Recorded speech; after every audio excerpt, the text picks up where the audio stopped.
Hello, and welcome to Frank's School. It's early morning. I'll speak a little softer because my wife's sleeping upstairs. I had the number wrong yesterday. Yesterday was the 72nd day. This is the 73rd day.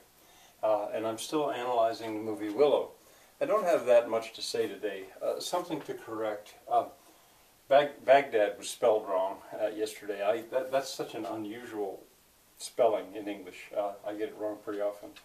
The cat's here again. I don't know if you can see her. Come here, kitty. Come on. The brownies roll. You know, I had said that the brownies don't work for me too well. Comic relief, not as comic relief, they don't. But you find out that they do have a role to play. It is plotted in such a way that they have a role.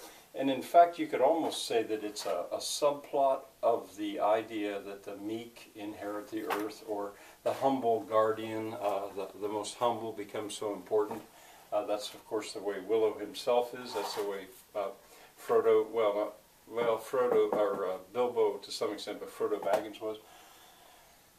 So it's a little bit like a subplot. They rescue everybody momentarily, or briefly.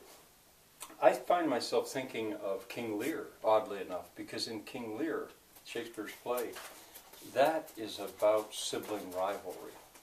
And there is the huge sibling rivalry of the three daughters, but there's also a sibling rivalry of the sons. That idea is in there more than once. That's pushing it, maybe. When I look at movies, as you've no doubt noticed if you followed this, I think of strange things, like the chase scenes, what's the orchestra doing? I wonder where's the hay for all these horses? Come here, kitty. When the horses are up there on top of the mountain, come here, kitty. Here. I'm afraid that cat's going to change the focus. Come on.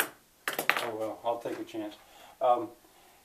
When they're up on the mountain and all that snow, you know, within the plot, how would they feed so many big horses? But then I also think when they make the movie, how did they, where did they had to get the hay for all those horses and get them up there? All right, I was going to mention that a character named Erik, or Erik, he looks like a Viking. And what George Lucas does here is he draws on that mystique, I guess you would say, mystique of the Viking culture, or the Nordic culture, or the Alpine culture. I'm almost tempted to say Finnish, from Finland, for this part around Erik and the set up there in the mountain.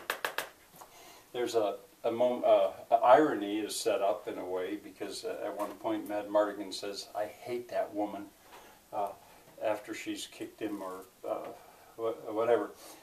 And then the love potion echoes. I say it echoes. The love potion becomes sort of a character. Well, I guess I called it a character anyway. And it's going to echo. You'll see what happens. And I find myself thinking of Much Ado About Nothing, where Benedict so hated Beatrice, couldn't stand her. But then all it took was the idea that, well, maybe she liked him.